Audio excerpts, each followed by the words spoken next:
So anyway, I was saying guys na nalaman ko na pati na pala ang aking tono ng boses pinagdidiskitahan. And I don't mind. Guys, hindi ako singer. Wala talaga akong boses. Kaya kung maghahanap ka ng campaign na kumanta ako, wala ho kayong makikita. Dahil hindi ko ho talent yung pagkakanta. So yung pagmomodulate ng boses, hindi ko din po talent yun. Pasensya na po.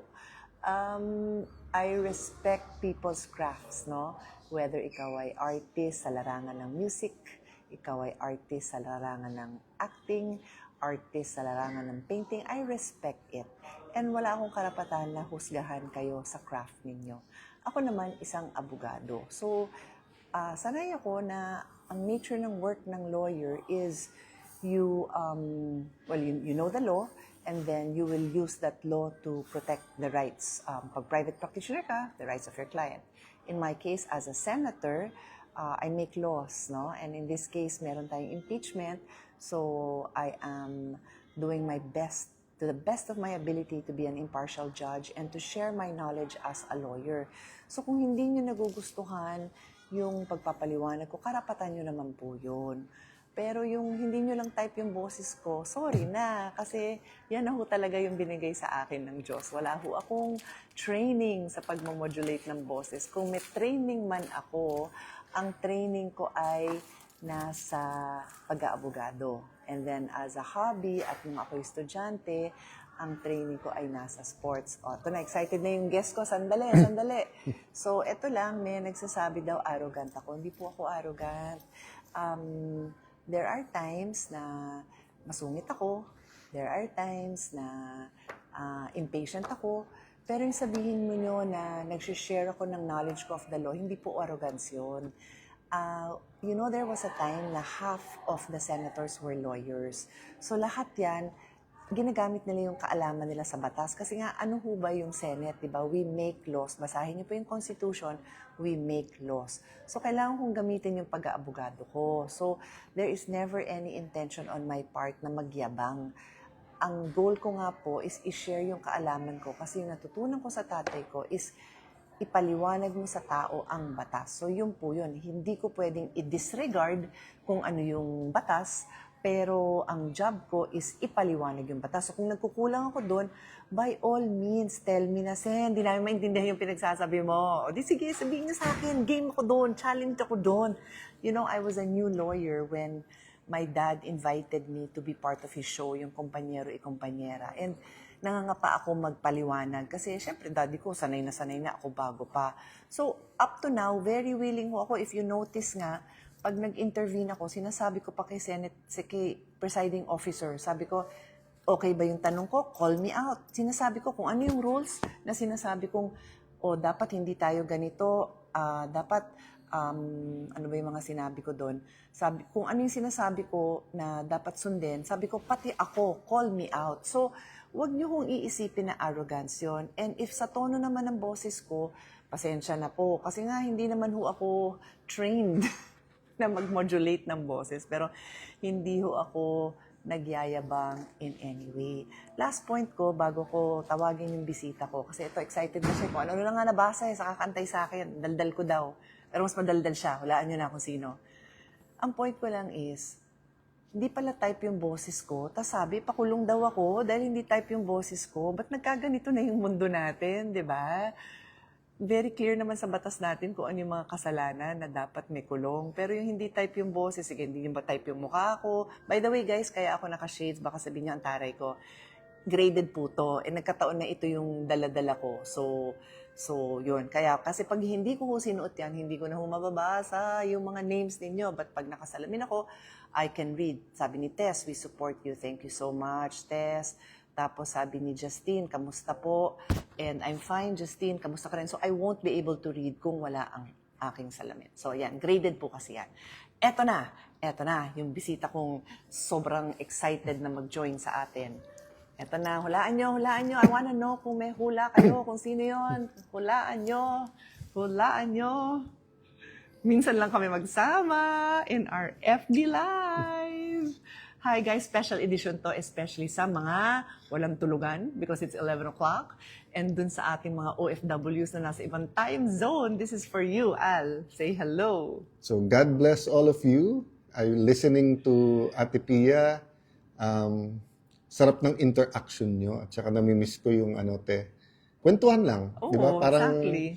in a room lang like this kasi nga simula May 11 parang panay political issues. But sobrang Nakakapagod thankful po, guys. sobrang thankful ako na nanonood kayo, nakikinig kayo, nagsusupport, you're praying for us when we bump into each other. Pareho kami ng experience ni ate. Dati, hi, hello, pwedeng picture. But ngayon, yung may conversation. So it really shows us that you care, At what we're nanonood, doing, it nagsusubaybay. matters, di ba? And then yung insight, kasi kahit anong sabihin mong, ang politiko, kahit anong sabihin makamasa di ba? Iba yung daily experience ng ating mga kababayan Of course. Diba? One quick example, kasi sinasabi mo abogado ka. Yung sinabi ng isang pulis sa amin, Sir, nanonood kami, ilan mga kasama nyo, paulit-ulit na hindi dapat technical. Sabi ng pulis, sir, maganda yan. pag nanghuli kami, unang-una, nasa Pulis, kalye parate, kahit hindi sila naka-uniforme, they're still on duty technically because they have to respond to any crime. And then, pag nasa korte daw, it takes weeks, it takes months. Tapos isang technicality, mapapawalang sala yon. Tapon ang kaso. Tapos kung gusto nila silang gantihan o pamilya nila o kasuhan, nandun. Tapos sabi na, tapos sir, manunood kami. Vice President yung pinag-uusapan, tapos mga senador kayo, tapos sasabihin nyo, wag naman yung technicality. So, those kind of insights, hindi ko maiisip on my own Diba? Kasi nga, hindi naman ako nasa korte parate na sa mga crimes na whether pickpocketing, whether nagkaroon ng suntukan, or whether yun nga, yung sa drugs, lalo na yung sa technicality sa paghuhuli, whether yun ay using, pushing, illegal possession or pushing. No? So, we really appreciate your time, your effort, your watching, your prayers. Thank you. And yun nga, yung sabi ko Al kanina bago ka nag-join, na wala namang intensyong gawing technical na pahirapan. Yung bilin nga ni Daddy talaga is, yung kanyang practice mismo is ipaliwanag ang batas, di ba? Yun ang job namin as a lawyer. May isang tabi. May isang nag-comment na parang, bakit ginawang suppletory yung rules of court sa evidence? Actually, yung first impeachment na nandun ako, which is yung sa Corona impeachment, I felt the same way. Sabi ko, ba't nasa rules yon? And I think it was Senate President JPE who said sa parang isang caucus natin, anong gagamitin natin kung hindi yon? Yun nga. So, parang you have sa akin to have naman, some kind of rules. pero sa akin naman, parang, hindi, kaya nga impeachment, it's quasi political. So, meaning, parang hearing sa Blue Ribbon or hearing sa Justice Committee. Pero hindi We all agreed that it's such an important, kaya nga trial siya hindi siya hearing lang 'Di ba? Hindi siya town hall, hindi siya parang sino mas popular, palakpakan natin to, or see who made the better points. It's also not a debate, 'di ba? It's really a trial. So it takes time, it takes effort, but let me put it this way, the end does not justify the means. So kung wala kang rule, kung ano yung means mo to get to the end, Paano? Palakasan na lang. Yun na nga that's the reason why we have rules. I cannot help but think of this example. Narinig nyo na ang sabihin na basketball nga, may rules, di ba? Tapos pag nag-foul ka, bibilangan ka ng foul. Pag nakailang foul ka, out ka. Di ba? May rules. But tanda mo nung bata tayo, sorry. Nung bata tayo, kahit matuto ka palang magpatintero, may rules yun Di ba? Nandun ka sa guhit. Sa guhit ka nakatayo. Hindi ka naman pwede lumagpas sa guhit at putahan mo yung kinakalabit mo. Iba naman yun, habulan na yun. Iba naman yung rules. Pag sinabing habulan, hindi mo pwedeng batuhin. Hindi batuhan yun, habulan. Yeah. There are always rules. So like sa supina, may rules yun So isang pinag-uusapan namin, pinag-aaralan namin, and back and forth kami ng lawyers ko is kung yung ni-request na supina para sa AMLA, sa anti-money laundering, sa bank account, sa mga bangko, at saka sa BIR, whether nag-comply. So, ang style na ginawa ko sa lawyers na tumutulong sa akin, sabi ko, guys, maghati kayo. Kalahati sa inyo, kamping-kampi sa prosecution, kalahati, kamping-kampi Parang sa... debate ng high school, Oo, di ba? Choose a side, choose a para I side. can see both sides and then I exactly. can... Ganun I naman can din ginawa ko sa team ko. read it. Isulat But nyo, both ito yung sides. mabigat, di ba? So, kanina, I was mentioning, okay, na may senador, sabi ko nga, sa pagkaalam ko, nag 2 times yung SALN, pero siya na nagsabi kanina, hindi, 4 times. So, that in itself doesn't mean na may mali. Oo nga. That in itself doesn't mean na may i-declare mo nga di ba? So, I was making the point. But halimbawa, hindi ko siya gusto. So, pwede ko bang tawagan na kagad yung AMLA, yung BIR, at saka yung Supina. kunin yung ano. Kasi ganun ang parang Lumalabas. isang lumalabas dito sa kabila. That's the issue. It's another story, pero rather than sagutin, etc., iba yung sagot. But my point is, guys, pagka kasi may rules, protection natin lahat yon. Kasi hindi naman pwedeng, pag magsasaka ka, iba yung rule sa'yo. Pag bilyonaryo ka, iba rule sa'yo. Pag abogado ka, iba rule sa'yo. E di kung ganun, parating panalo yung rule makers. Yung rule maker, yung sinong gumagawa ng rules. Kasi papalitan lang yan ng papalitan Di ba? Or yung joke sa atin nung bata tayo, yung golden rule. Who has the gold rules? Di ba? Kasi yung tunay na golden rules, do not do unto others, yung ayaw mong gawin sa'yo. Tapos sabi naman nung iba, Hindi, pag binabastos golden yun, the gold, who has the gold rules. Yun ang masakit. Yun yung ayaw natin mangyari because remember, Al, may kasabihan na lagi din sinasabi ni Daddy noon. Hindi naman siya ang nag-invento noon, but he would always say it. Yung those who have less in life should have more in the law. Yeah. And that's why I think that was a U.S. justice. dapat, hindi nga si Daddy ang original noon, Yeah. pero sinasabi parati ni Daddy yun noon.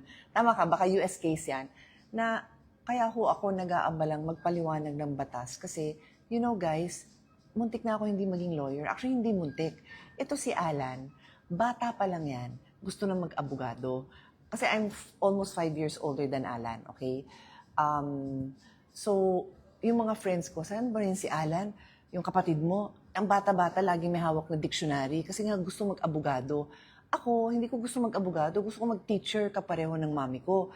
Then at another time, gusto ko mag-journalist. Anyway, ang At saka sa tagal. pagmamahal mo ng sports, gusto mo mag-chiropractor one time. Oh, gusto ko mag-chiropractor. Isa pa lang chiropractor sa Pilipinas noon. Gusto ko na mag-chiropractor kasi ang hilig ko talaga sa katawan yung sports, palakasin ng katawan. Health. And now, nandiyan na yung mind-body connection, di ba? Mas maraming evidence to show na a healthy body is a healthy mind. Kaya kahit si Alan nagsabi, dati mataba yan, hanapin niyo yung mga pictures, I'm so proud of him. He was like, 40, 50 pounds heavier? He looked 20 years older, 20 years ago. Iba na yung Mga naman, 20 to 30 lang. Oh, sige. Pero basta, you're so fit, you're fitter now. I'm proud of you. Thank you. Nag-iisip siya, nag-elliptical, yung parang treadmill, pero hindi tagtag sa tuhod. Anyway, wala tuloy yung pag-iisip ko. Sa rules. Those who have less in life should have more in the law. And that's why, muntik na nga ako hindi maging abogado. So, nung naging abogado ko, sabi ko, feeling ko, calling ni Lord sa akin yon. And yet, hindi ko alam kung anong law yung papraktisin ko. Kasi nga, in a way, parang pilit. Kasi hindi ko na alam kung ano yung aaralin ko. Sabi nila, sayang naman, nag-graduate ka ng cum laude, economics, dapat law yan, pre-law yan. Ewan mo ko, hilig. Parang but napunta ako doon, then awa naman ng Diyos, magaganda naman grades ko, pumasa naman ako, nag-graduate ako with honors. So sabi ko, ano bang law gagawin ko? I did, because ang tatay namin was a lawyer and a practitioner sa law office. Sabi niya, you have to work in a law office para yung tuloy-tuloy, para ka nagma-masters, Yung tuloy-tuloy yung training Didikdikin mo. ka talaga, pero... Kumbaga sa grabe yung doktoral, training. para ka nagre-residente. Oo. Balik ka pa, aral-aral. So I did that, not knowing na ang calling ko pala is to become a senator. Hindi ko po alam yun. Hindi ko po alam Walang yun. may Wala alam akong sa atin. balak. Wala. So that's why now that I'm here, I really take my job seriously. And if you look at my track record, sabi nga nung isa, ang yabang mo, hindi ho ako mayabang. But it's my job. It is my God-given job to share whatever talent I have. May mas magaling sa akin magpaliwanag, I'm sure. May mas matalino sa akin, I'm sure din. Pero kung ano man yung konting talino na nabigay sa akin, I have to use it. What siguro tayo kasi tayo share lumaki tayo as- na respect kahit nag-argue. Nag-argue kami. Minsan lagi three-way, kami four-way. nag-aaway, Minsan, oo. minsan Pero, parang kampi si dad sa view ko, kampi kay ate, kampi sa... But minsan, 3-4 kami. But sabi niya, as long as may logic ka, as long as yun ang paniniwala mo, ano yun mo. And minsan, it's so nakakaasar because you really believe in it or just because yung parang, ba't hindi tayo mag-agree? Pero yung time na yun, wala naman yung parang galit na tayo kung we disagree or kulong mo na yan kasi we disagree. yeah. Guys, there's nothing wrong with having arguments, disagreeing. In fact, it makes you better. I mean, Yeah, kung, and kung that's every why- point in my life, si ate agreed with me, I don't think I'll be... I still have a lot of flaws. I'm still a work in progress. But tingin ko between the women in my life, my mom, my wife, Lani, and si Ate Pia, di ba, they tell pag gusto o hindi. In fact, buong buhay ko ngayon lang nila pinayagan to. Bagay naman, Nagulat ako bagay kasi hindi ako mahilig sa magbalbas. Every Holy Week kasi, di ba, te? At Pero- ina-attempt ko yan. Kasi pagdating pa lang nung Saturday before the Palm Sunday and before Monday, pinapatubo ko na. Yan. Tapos mga Monday pa lang, Tuesday, yan, si ate, si Lani, shave mo na yan, etc. Eh, nung nag-start yung impeachment, sabi ko kasi, they might shave our votes. Eh, din sabi ni Robin at saka ni Senator Jinggoy, tapos later sabi ni Mark, wag na tayo mag-shave. Sabi ko, don't shave our votes. Kaya nagulat nung sinabing 2/3 is 16. Shave na ba tayo? Eh, kaya lang nga, grabe yung araw, so fast di ba? Tsaka, guys,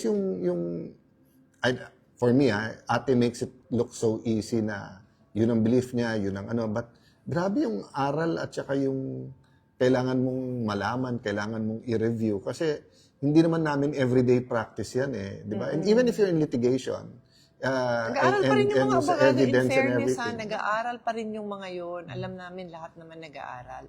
So, yun lang, mabalik lang tayo dun sa Iwanan ko na kayo. Kasi minsan ko lang din makasama si ate, yung mga pamangkin. Kanina nga. Yung turuan ako ng nag-chess chess.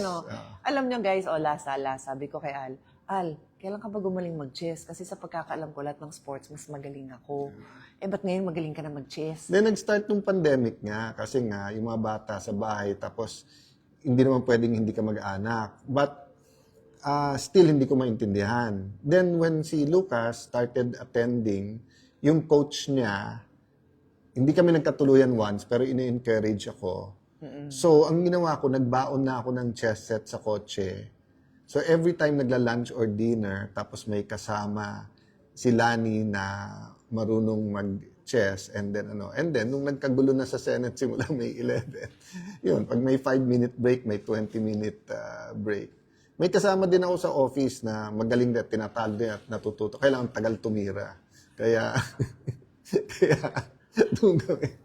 Siya parang 1 out of 5 times ko lang siya kalaban. And then, of course, special mention, Brother Jeremiah Belica, scientific Pareho sila actually ni Lucas. Scientific maglaro. Alam nila yung di ba yung parang sa gitara guys or sa piano, di ba te?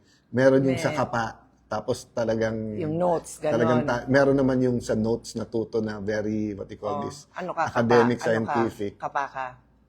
Hindi, I won't even say na magaling pa So, but yung sabihin, isa sa chess pala, yung when they really know yung opening, everyone has to know the principles, but when you know the scientific, eto yung ganitong opening, eto Hindi yung ko alam yung pangontra scientific. dyan. Ako, malunong lang ako, yung steps. Kumbaga ako talaga baby sa chess. Steps lang alam ko. But yung iba kasing mga laro, yung level of skill, basta lalo yung sa katawan mo, di ba? Nasa kondisyon ng katawan mo, ng mind and everything, but more or less yung moves defined Sa chess, kahit computer ang kalaban mo, there's millions of ways of the ending nun So, it's quite interesting. So, right now, parang nare-relax mind ko. Good. Pero yun nga, so yung maganda naman dun sa matagal tumira, mahaba din kwentuhan nyo. Diba? Kasi nga, in between, gano'n. Basta bonding, happy ako. Kasi bonding nila nga ng anak ko So, inisip ko nga, dapat ba ako matuto? Kasi the last time I played with them, gulpi talaga ako.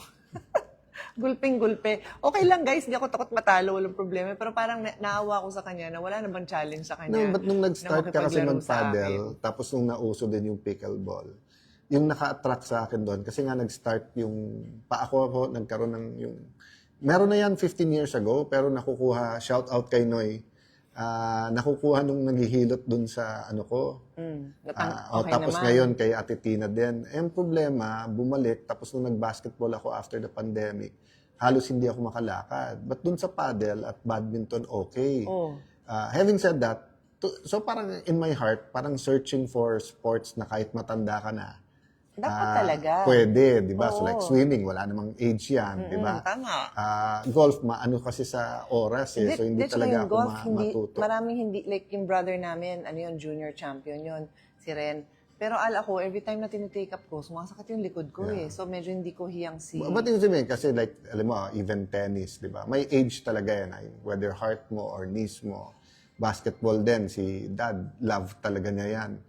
Pero I think he was, hindi pa siya assemblyman nun. So, ano pa lang siya, mid-40s, yung natumba. So, okay naman siya, pero diretsong ospital, di ba? Unlike yung pag 15 ka, 20, 3 beses kang natumba, iba. okay lang and everything, di ba? But yun nga, yung sports kasi, nandun na lahat eh. Discipline, teamwork, Exactly. patience, Relaxation di ba? mo na yun. Relaxation, etc. Di ba? So, and then yung anti-drug campaign natin, di ba? Ang daling sabihin sa, at least tayo pag may edad na, just being with people you love, having a nice meal, coffee date, di ba? Sabi mo nga kanina, reading a book, ganyan. Pero syempre, pag bata ka, you wanna go out, you wanna be with friends, you wanna be active. So, kung walang sports activities, parang bitin yung huwag kayo mag-drugs. I'm not saying dapat mag-drugs, pero huwag kayo mag-drugs. O anong provide mo na activity, di ba? That actually, Al, and you can end on that note, yun yung kabilin-bili na namin, sa amin ng daddy namin na bawal mag-drugs, mag-sports kayo. Kaya on that note, yung Southeast Asian Games kasi, hindi tinanggap ng isang country yon. Tapos kinulit tayo ng kinulit. Then, hindi dapat ako yung chairman doon, isang senador din. Then, hindi nag-work out kasi grabe yung politika sa sports.